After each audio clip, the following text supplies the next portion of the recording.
एनालिसे Michel Germany के एक छोटे से टाउन की रहने वाली एक यंग वुमन थी। वो बहुत ही रिलीजियस फैमिली से थी और उसकी लाइफ फेथ में डीपली रूटेड थी। उसका परिवार डिवाउट कैथोलिक था और रेगुलरली चर्च जाता था। एनालिसे ने इसी पायस अपब्रिंगिंग को अपनाया। वो एक काइंड और जेंटल सोल थी जो अपनी कंपैशन और गॉड में स्ट्रॉन्ग बिलीफ के लिए जानी जाती थी। लेकिन फेथ की ये लाइफ जल्द ही एक टेरिफाइंग डार्कनेस में बदलने वाली थी। 1968 में 16 साल की उम्र में एनालिसे की दुनिया बदलने लगी। उसे एक स्ट्रेंज और फ्राइटनिंग पार्ट हुआ। इसमें कन्वल्शंस और चेस्ट पर प्रेशर जैसा फील हुआ। ये इंसिडेंट बहुत ही अनसेटलिंग था और एक टेरिफाइंग ऑर्डियल की शुरुआत थी। ये कठिन परीक्षा उसकी लाइफ के अगले 8 इयर्स तक चली। इसने फेथ और रीजन की लिमिट्स को टेस्ट किया। एनालिसे के पेरेंट्स इस पार्ट से वरीड होकर मेडिकल एडवाइस लेने गए। वो उसे डॉक्टर्स के पास ले गए आंसर्स की होप में। डॉक्टर्स ने इनिशियल एग्जामिनेशंस के बाद उसे टेम्पोरल लोब एपिलेप्सी डायग्नोज किया। ये न्यूरोलॉजिकल डिसऑर्डर उसके कन्वल्शंस और कुछ अदर सिम्टम्स को एक्सप्लेन कर सकता था जो उसे होने लगे थे। डायग्नोसिस और प्रिस्क्राइब्ड मेडिकेशन के बावजूद एनालिसे की कंडीशन इंप्रूव नहीं हुई। एक्चुअली उसके सिम्टम्स और भी वर्स होते गए। उसका बिहेवियर और अनियमित हो गया और उसका फियर और बढ़ गया। ये डार्कनेस में डिसेंट पजलिंग और टेरिफाइंग दोनों था, जिससे उसकी फैमिली और मेडिकल कम्युनिटी आंसर्स ढूंढने में परेशान हो गए। जैसे जैसे एनालिसे की हालत बिगड़ती गई, उसके सिम्टम्स और डिस्टर्बिंग और इनएक्सप्लिकेबल होते गए। उसे विविड हेलुसिनेशंस होने लगे जो मोस्टली रिलीजियस नेचर के थे। उसे शैडोज में डिमोनिक फेसेस दिखाई देते थे। उसे कानों में ब्लास्फेमीज विस्पर करते हुए वॉइसेस सुनाई देती थीं। ये वॉइसेस उसे सैक्रिलेज के एक्ट्स करने के लिए कमांड करती थीं। उसका जेंटल नेचर बदल गया। वो अग्रेसिव और अनप्रिडिक्टेबल हो गई, वायलेंट रेजेस में आ जाती और अपने बॉडी को अननेचुरल पोजीशंस में ट्विस्ट कर लेती।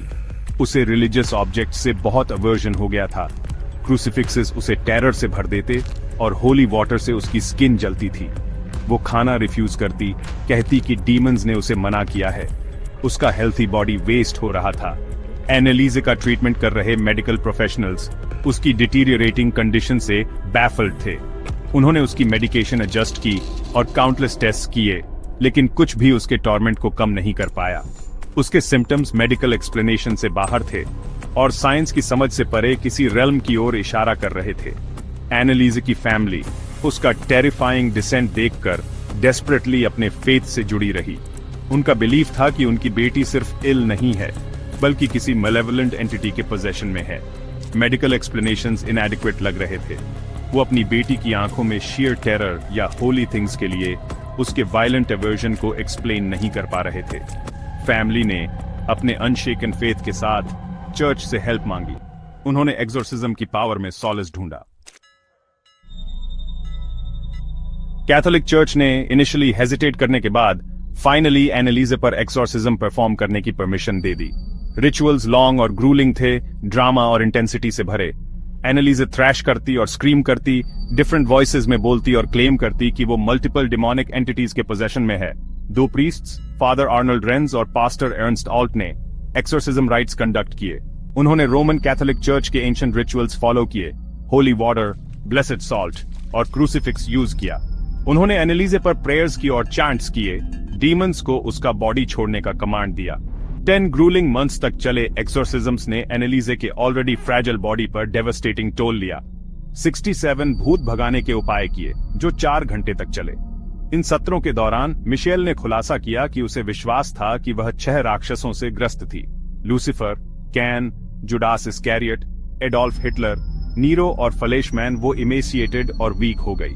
वायलेंट कन्वल्शंस से उसकी बोन्स टूट गई।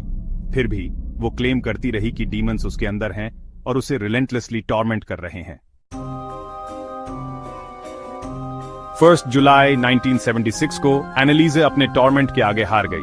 वो अपने बेडरूम में चल बसी, सिर्फ 30 किलोग्राम वेट के साथ। उसका बॉडी स्टार्वेशन और एग्जॉस्शन से बर्बाद हो चुका था। डेथ का ऑफिशियल कॉज मेलन्यूट्रिशन और डिहाइड्रेशन था, लेकिन कई लोगों के लिए उसकी डेथ फेथ और मेडिसिन के रियल्म्स के बीच लड़ी गई एक बैटल का रिजल्ट थी। एनालिसे के केस ने मीडिया फ्रेंजी पैदा कर दी और मेंटल इलनेस की नेचर और उसे ट्रीट करने में रिलीजन के रोल के बारे में एक फियर्स डिबेट छेड़ दी। उसके पेरेंट्स और एक्सोर्सिज्म परफॉर्म करने वाले 2 प्रीस्ट्स पर नेग्लिजेंट होमिसाइड का ट्रायल चला।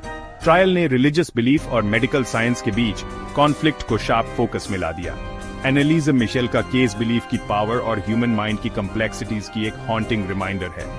ये रिलीजियस एक्सट्रीमिज्म के डेंजर्स के बारे में एक कॉशनरी टेल है और मेंटल इलनेस के लिए प्रोफेशनल मेडिकल हेल्प लेने की इंपॉर्टेंस को हाईलाइट करता है। एनालिज़ की स्टोरी ट्रेजेडी से भरी होने के बावजूद आज भी फैसिनेट और डिस्टर्ब करती है, हमें फेथ, रीजन और अननोन के अनकंफर्टेबल इंटरसेक्शन का सामना करने पर मजबूर करती है। अगर वीडियो पसंद आए तो चैनल को लाइक, शेयर और सब्सक्राइब करें।